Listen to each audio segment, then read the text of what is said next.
नमस्कार, स्वागत है आप सभी का सत्याग्रह में। और बिहार में इस समय चुनाव की जो सरगर्मी है वो परवान पे है। आप जानते हैं कि पूरे बिहार में दुलार चंद की हत्या के बाद जिस प्रकार से अलग अलग राजनीतिक पार्टियों में हलचल मची हुई है, और आज सुबह कल रात में जिस प्रकार से अनंत सिंह को आधी रात के बाद गिरफ्तार किया गया है, सारी पॉलिटिकल पार्टियां जोर आजमाइश कर रही हैं कि ज़मीनी मुद्दों की कितनी हवा अभी बची हुई है और आम जनमानस जो है वो किन किन परिस्थितियों में अपने उम्मीदवारों का आने वाले समय में चुनाव करेगा। हमारे साथ में प्रोफेसर अनिल कुमार जी हैं और जन सुराज पार्टी के स्पोक पर्सन हैं। सर, बहुत बहुत स्वागत है आपका।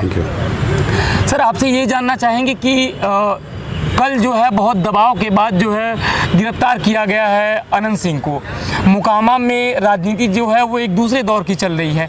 कैसे देख रहे हैं आज का माहौल? प्रधानमंत्री नरेंद्र मोदी पटना आ रहे हैं और पूरा आसमान जो है वो हेलीकॉप्टर से आपको सुनाई दे रहा होगा कि अशांत पड़ा हुआ है। कैसा राजनीतिक परिदृश्य अभी चल रहा है पटना में? पटना में जो राजनीतिक परिदृश्य है वो आपने ठीक कहा कि बहुत शांत है, और जब कोई भी चीज़ शांत रहता है तो ये तूफान का इंडिकेशन है जी। यदि आपका यहाँ जो सरकार चल रही है उस सरकार के विरोध में कोई तूफान आने वाला है, जिसके कारण ये पूरी स्थिति शांत है। प्रधानमंत्री आ रहे हैं, पूरी स्थिति शांत है, तो कुछ होने वाला है, चुनावी रिजल्ट कुछ होने वाला है, ये सामने दिख रहा है जी। सो बदलाव आने को है, बदलाव आने हैं और निश्चित तौर पे आने हैं। तो बदलाव, आप कह रहे हैं कि बदलाव आने वाला है, और जब हम क्राइम को लेकर के बात कर रहे हैं तो गिनती कम पड़ जा रही है। अलग अलग ज़िलों में आचार संहिता लगने के बाद भी क्राइम हो रहा है, उस पर रोक नहीं लग पा रही है। और जो चुनाव इलेक्शन कमीशन है वो भी कह रहा है कि जो जीरो टॉलरेंस की नीति होगी चुनाव में, अगर कोई भी कुछ गड़बड़ी करता है तो हम इस तरीके का प्रयास करेंगे कि कोई गड़बड़ी होने ना पाए। आपके जो नेता है प्रशांत किशोर जी, वो दिन रात ज़मीन पे लगे हुए हैं, बहुत भीड़ हो रही है उनके अलग अलग जनसभाओं में, लेकिन ये भीड़ जो है वो वोट में कितना कन्वर्ट हो पाएगी? हम तो समझते हैं 100%। यदि इसलिए मैं कह रहा हूँ कि ये स्वस्फूर्त भीड़ है। आज तक जितनी भी पॉलिटिकल पार्टी है कहीं रैली करती है, कोई भी सभा करती है, तो वो गाड़ियां भेजती है, बसें भेजते हैं, पैसे खर्च करते हैं और भीड़ जमा करते हैं जी। उसका नतीजा भी सामने दिख रहा है। देश का गृह मंत्री रैली करने जाते हैं जगह जगह, और उनके रैली में कुर्सियां जो सजी रहती है वो खाली पड़ी रहती है, भीड़ कम रहती है जी। तो ये तो दिख रहा है कि आप जिनको बुलाना चाह रहे हैं, बस भेजे हैं, वो लोग वहाँ से आ नहीं रहे हैं। लेकिन प्रशांत किशोर जनता के बीच में जा रहे हैं, अपने गाड़ी से खुद चले जा रहे हैं और बिना बताए हुए जा रहे हैं, और उस जगह स्वस्फूर्त भीड़ आ जा रही है उनके स्वागत में और उनकी बातें सुनने के लिए। यह निश्चित तौर पे ये दर्शा रहा है कि प्रशांत किशोर के पक्ष में, प्रशांत किशोर को सुनने के लिए बिहार की जनता सामने आ रही है, और वो प्रशांत किशोर में विश्वास कर रही है जनता कि ये जो नेता है, ये जो कह रहा है वो सही कह रहा है, हमारे बच्चों के लिए कह रहा है। और इसलिए हम एकदम खुलकर कहते हैं कि हमसे भी गलती हो सकती है। यदि हमने कोई गलत उम्मीदवार चुन के दिया है आपके सामने, तो उसको आप वोट न दीजिए। ये किसी भी पॉलिटिकल पार्टी में, देश के किसी भी पॉलिटिकल पार्टी में के नेताओं में ये हिम्मत नहीं कि आप हमारे कैंडिडेट को वोट न दें, ये कहने का। क्या बात है।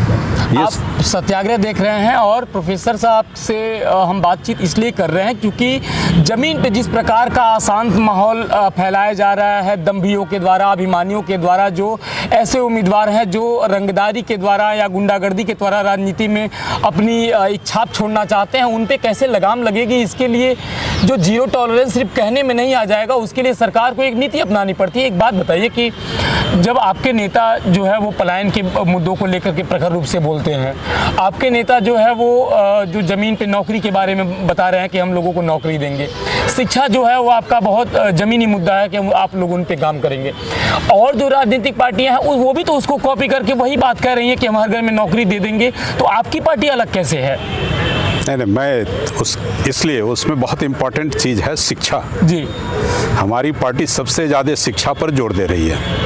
आज बिहार के अंदर, मैं तो एक बहुत ही सोचने वाली बात है कि पूरे देश में ऐसा कोई राज्य नहीं जिस पर कि अपने बजट का 22.5% बजट का एलोकेशन किया हो।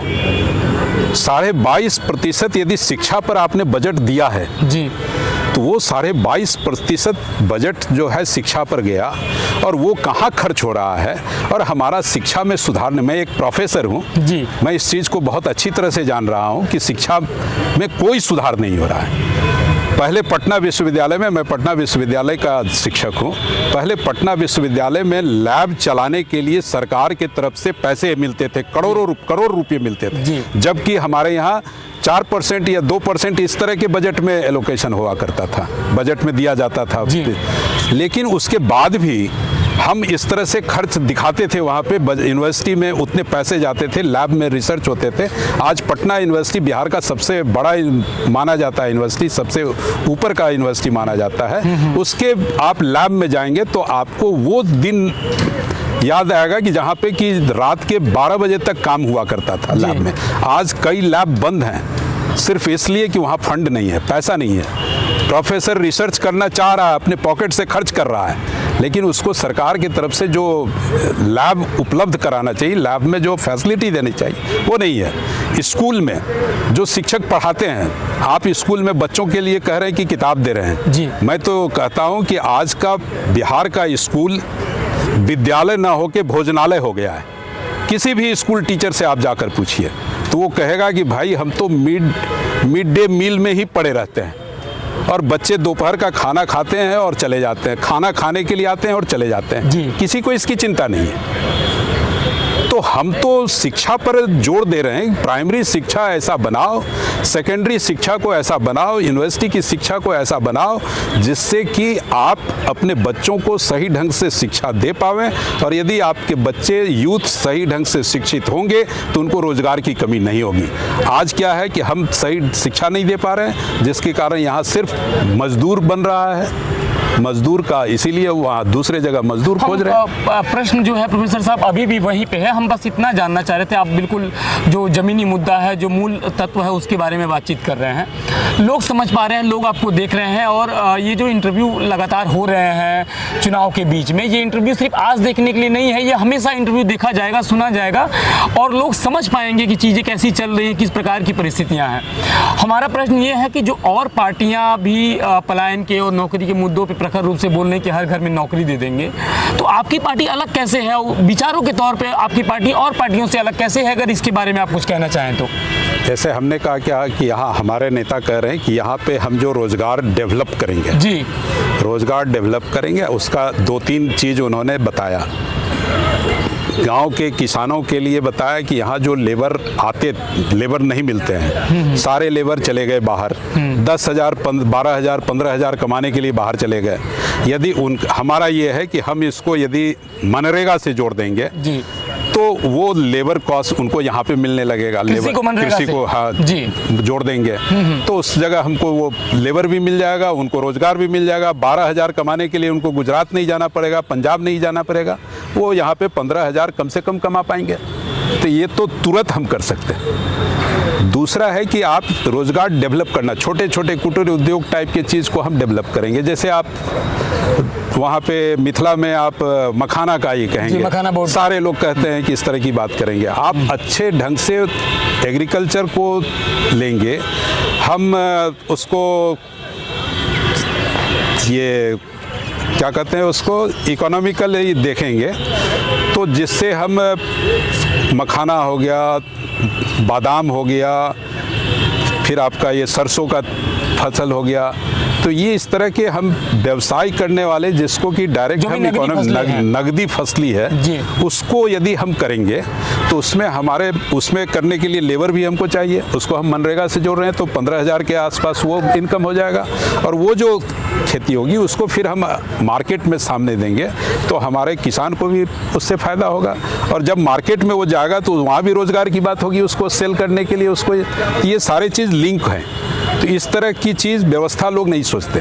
अब आप कहेंगे कि ये चीज़ करने के लिए लोगों को, बच्चों को, यूथ को पढ़ाई की ज़रूरत है, ऐसे ही तो कोई अनपढ़ आदमी इस तरह नहीं कर सकता। तो उसी के लिए हमने कहा कि पढ़ाई पर भी हम लोग जोर दे रहे हैं, और हम लोगों ने ये कहा कि हर डिस्ट्रिक्ट में इस तरह के स्कूल हैं। अभी तो हम लोगों ने क्लियर कट कहा कि जो प्राइवेट स्कूल हैं उस प्राइवेट स्कूल में हम लोग अपने बच्चों को डालेंगे, हर 2-3 पंचायत को मिलाकर एक प्राइवेट स्कूल जो भी चल रहा है वहाँ पे हम बच्चों को फ्री में पहुँचाने की कोशिश करेंगे जी। कि और जब तक कि हम सरकारी स्कूल को अप टू मार्क नहीं कर देते हैं, तो इस तरह से हम शिक्षा को भी ऊपर उठाएंगे और रोजगार को भी उसी के साथ साथ आगे बढ़ाएंगे। सर ये जो कि दूसरी पार्टी नहीं करती। जी, आपने ये ज़मीनी मुद्दा बताया, इसके बारे में कि किस प्रकार से आप लोगों की विचारधारा और पार्टियों से अलग है। ये जो आज प्रधानमंत्री जी पटना आ रहे हैं, उनका रोड शो है, और कल रात में आधी रात के बाद जो है वो गिरफ्तारी की गई मोकामा से अनंत सिंह जी की।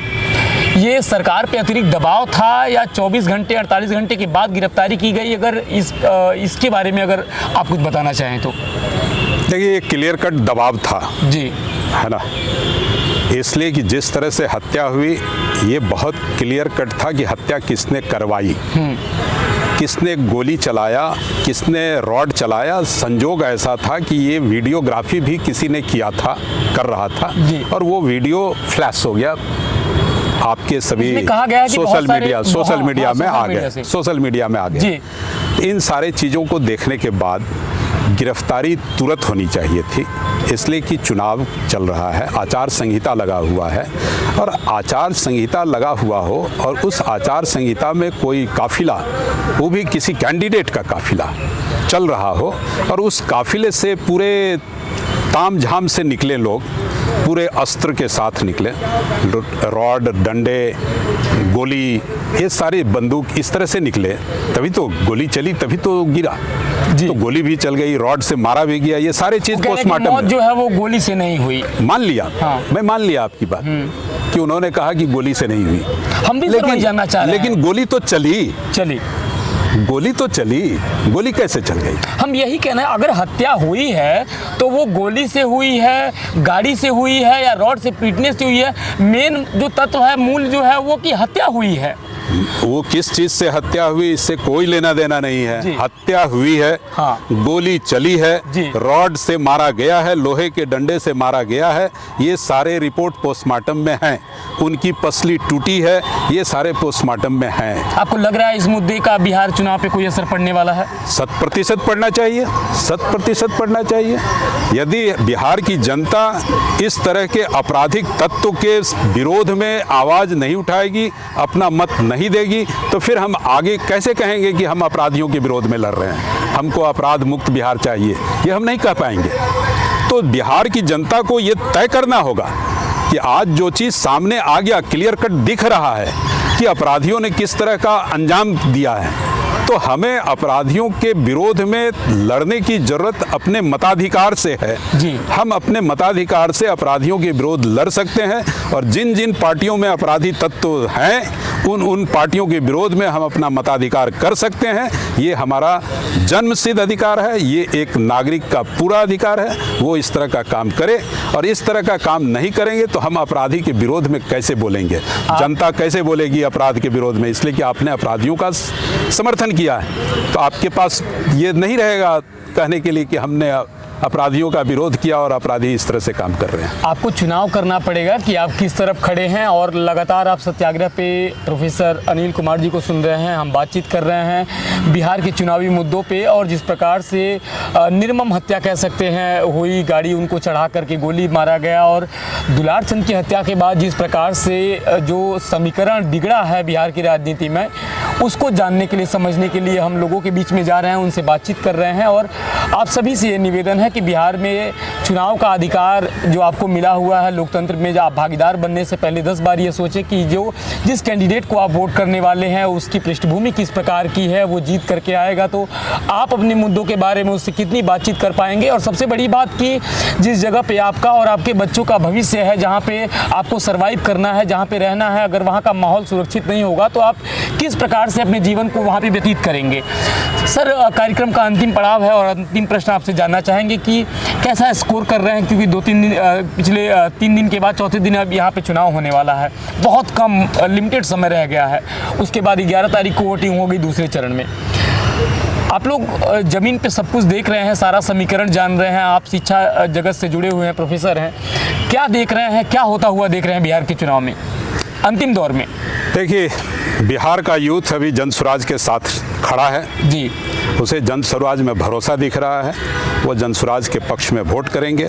जितने भी बाहर रोजगार के लिए गए हुए हैं मजदूर तबके के लोग, वो बाहर जिस तरह से परेशानी झेल रहे हैं, वो सब के सब जन स्वराज के साथ हैं। वो जन स्वराज को वोट करने के लिए आए हैं बिहार में, वो जन स्वराज को वोट करके ही जाएंगे यहाँ से, ये तय है।